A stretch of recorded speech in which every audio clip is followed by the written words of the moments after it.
Hi friends, இன்றைக்கி நம்ம வந்து ஒரு டால்டா யூஸ் பண்ணாத அவன் இல்லாமல் எப்படி பஃப் செய்கிறது அப்படிங்கிறது தான். ஒரு ஹெல்த்தியான பஃப்ஸு தான் நம்ம இன்றைக்கி பார்க்க போகிறோம்.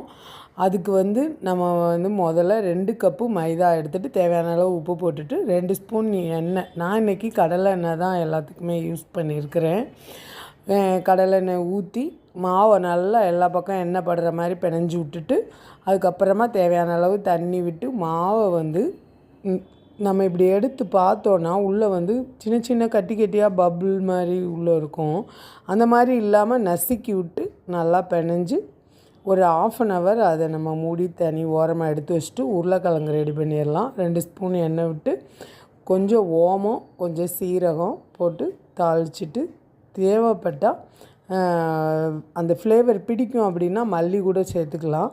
அதுக்கப்புறமா பச்சை மிளகா, வெங்காயம், மல்லித்தூள், சீரகத்தூள், கரம் மசாலா தூள் எல்லாமே போட்டு நல்லா 2 வதக்கிட்டு கொஞ்சம் இஞ்சி பூண்டு பேஸ்ட் 1 ஸ்பூன் போடணும். அது நான் வீடியோ ஸ்கிப் பண்ணிட்டேன்.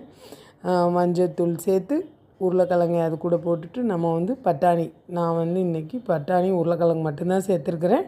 இது கூட பன்னீர், சிக்கன் எது வேணுமோ நம்ம பாயில் பண்ணி உள்ளே ஆட் பண்ணிக்கலாம். எல்லாம் முடிஞ்சதுக்கப்புறமா கொஞ்சமாக நான் வந்து லெமன் கொஞ்சம் ஒரு ஒரு 10 சொட்டு விட்டுக்கலாம். ஆனால் அதுக்கு பதிலாக amchur powder, try mango powder கொஞ்சம் போட்டிருக்கிறேன். அந்த ஃப்ளேவர் நல்லாயிருக்கும்.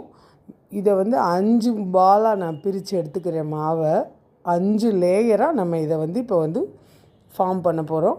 ஃபுல்லாக தேய்ச்சி எடுத்து வச்சுட்டு அதுக்கப்புறமா ஒன்று மேலேயும் நம்ம வந்து எண்ணெய் தான், நான் இன்றைக்கி கடலை எண்ணெய் தான் யூஸ் பண்ணியிருக்கிறேன். ஆனால் நெய்யும் நம்ம வந்து யூஸ் பண்ணலாம். நெய் போட்டாலும் ரொம்ப டேஸ்ட்டாக இருக்கும். நெய்யும் அது கூட வந்து கார்ன்ஃப்ளவர் மாவை கலக்கி நம்ம வந்து இந்த மாதிரி ஒரு லேயருக்கும் ஊடால் பண்ணிக்கிறப்ப லேயராக நமக்கு வந்து கிடைக்கும். அந்த மாதிரி வர்றதுக்காக இப்படி நான் வந்து 5 லேயர் ரெடி பண்ணி முடிச்சுட்டு இதை வந்து நல்லா மடித்து எடுத்து மொத்தமாக நம்ம என்ன பண்ணணும்னா மாவை கொஞ்சம் நேரம் ஃப்ரிட்ஜில் வச்சிடணும். ஃப்ரிட்ஜில் வச்சு கூல் பண்ணணும். கொஞ்சம் கூலானால் போதும். ரொம்ப நேரம் ஒரு 4 ஃப்ளாவோ அந்த மாதிரிலாம் இருக்க தேவையில்லை. கொஞ்சம் நல்லா கொஞ்சம் நேரம் கூல் ஆனதுமே வந்து எடுத்து அதுக்கப்புறமா நம்ம வந்து தேய்ச்சி கட் பண்ணிக்கலாம். நான் கடலெண்ணெயில், நம்ம செக்கு கடலெண்ணெயில் தான் இன்றைக்கி ஃப்ரை பண்ணுறேன். இந்த மாதிரி தேய்ச்சி எடுத்துட்டு ரோலர் வச்சு நம்ம கட் பண்ணிக்கிற வேண்டியதான். சைடு கார்னரை வந்து எடுத்துட்டால் தான் லேயராக வரும். நான் வந்து ஒரு சைடு மட்டும் எடுத்துகிட்டு வச்சதுனால எனக்கு அந்தளவுக்கு லேயராக கிடைக்கல. ஆனால் வந்து உள்ள லேயராக தான் இருந்தது. ரொம்ப நல்லாயிருக்கும். கண்டிப்பாக நீங்கள் வந்து நம்ம வந்து கடையில் டால்டா, எனக்கெல்லாம் பார்த்திங்கன்னா டால்டா சுத்தமாக சேராது. அதனால் பஃப்ஸே எங்கேயுமே வாங்கினாலும் சாப்பிடவே மாட்டேன், வாங்கிறதே கிடையாது. ஆனால் நமக்கு சாப்பிடணுன்னு ஆசை இருக்கத்தானே செய்யும். இந்த மாதிரி பண்ணி சாப்பிட்றப்ப எத்தனை சாப்பிட்டாலும் ஒன்றுமே பண்ணாது. இந்த மாதிரி தேய்ச்சிட்டு உள்ளே ஸ்டஃப்பை வச்சுட்டு தண்ணி தான் அது, தண்ணியை சைடு கார்னரில் வச்சுட்டு மடித்து எடுத்துட வேண்டியதான். மடிக்கிறப்ப ஃப்ரண்ட்டில் இருக்கிற முனியில் வந்து ரொம்ப அமுத்து கொடுக்காமல் அந்த பக்கம் தண்ணி வச்சு அந்த இடத்துல மட்டும் அமுத்தி விட்டுட்டு அப்படியே நம்ம போட்டு எடுக்கிறப்ப லேயராக நமக்கு வந்து சூப்பராக பஃப்ஸ் ரெடி ஆயிரும்.